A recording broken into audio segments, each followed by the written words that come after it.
Hello, I'm Mama Maggie Ward, and I am here to read to you today on behalf of Edit Tingle Indie House Publishing. This is one of my Christmas scenes. The authors were asked to share Christmas scenes from some of the books that we're writing. This one is from Tarnished Stars. For those who've read Red Velvet and Anemones, I'm sure you're familiar with Sheriff Tanner.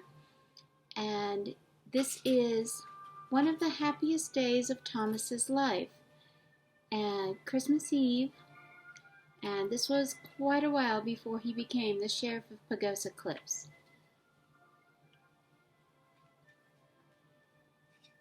Tarnished Stars, Chapter 1, Once Upon a Christmas. Thomas stood fidgeting like a schoolboy. He hadn't been this nervous since his first kiss, or perhaps since the NFL draft.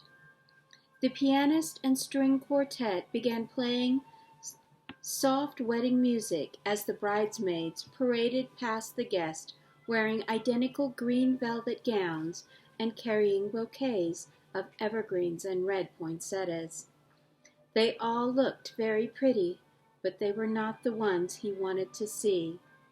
He was waiting for the bride.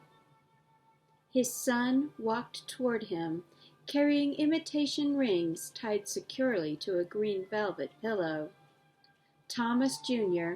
took his place next to his dad as best man, grinning like he was full of mischief and happiness. The bridal march began, and everyone stood. The beading on her winter white velvet dress sparkled as she walked down the steps, carrying a bouquet of white poinsettias and flocked evergreens.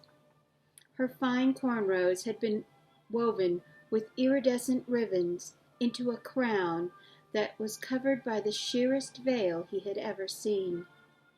The soft, twinkling globe lights hanging all around created a magical atmosphere as she passed under the arched trellis and started toward him. The weather had held warm, and the stars were bright over Texas tonight. Irene had always wanted a Christmas Eve wedding, a real wedding, and not the one at the courthouse, with only her seminary student brother and his retired grandfather with them. She had been terrified Thomas would leave her when she told him she had gotten pregnant. But that had been the happiest day of his life until his son was born.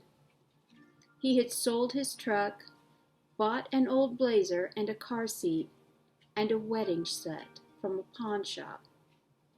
Tonight was exactly what she wanted.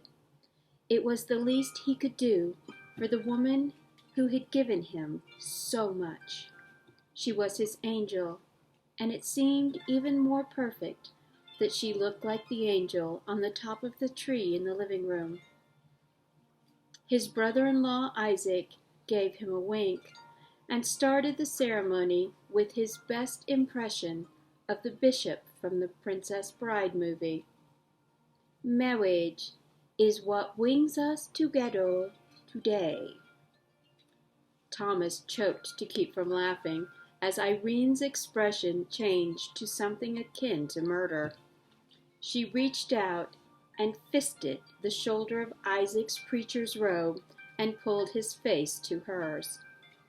Amused chuckles and smothered giggles came from the audience and the bridal party. It echoed in the silence of their backyard as everyone heard her hushed threat. I will maim you, patch your corpse back together, and maim you again. Do you understand, little brother? Then she brushed his shoulder off like she was dusting away the wrinkles before she took Thomas's hand again. Isaac cleared his throat as he stood back up, speaking very clearly. Ahem. I mean, marriage is what brings us together today. A holy institution ordained by the Lord between two souls. The history of marriage is long and "Skip to the end," Thomas said loudly, and Irene elbowed him as the audience laughed again. "Do you, Thomas Tanner, take Irene Bauman Tanner to be your awfully wedded wife again?" "I do," Thomas said quickly, before Irene could scold her brother, who she was just who was just who just kept going as if she wasn't about to murder him in one of the many horrific ways that only a nurse would know.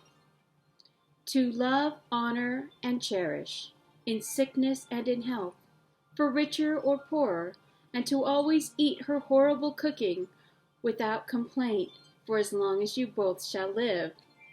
The audience was really laughing now. "I always do."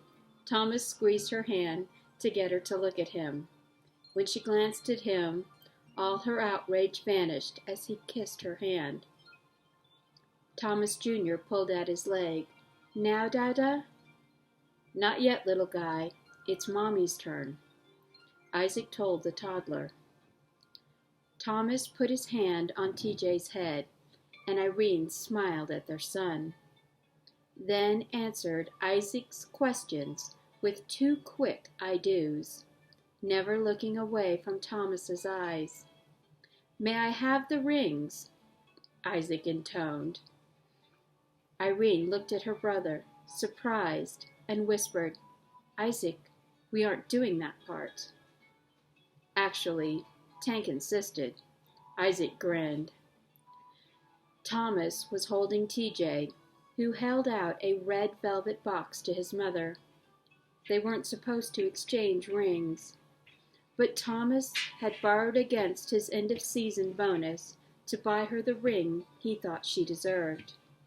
A real princess-cut diamond, surrounded by a dozen tiny ones, to replace the simple solitaire and band he bought from a pawn shop when they were struggling college students. "Is for you, Mama," TJ announced to a chorus of ahs from the female guest. "Is shiny like the Christmas tree. Hold out your hand." Irene's hand trembled as Thomas carefully slipped the new set on next to the old one. "With these rings I thee wed again and forever. I love you, Irene." "I love you too, Mama," TJ added. Irene opened and closed her mouth. Tears of joy shined in her eyes as she looked at the two people who were her world. Finally she said, "I love you, little man," and she kissed TJ on his curls. Then she smiled at Thomas, "And I love you, big man." She leaned forward to kiss him, only to have her brother put his hand between her face and Thomas's.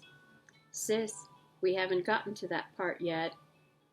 The audience snickered as Thomas put TJ down, and Irene glared at her brother.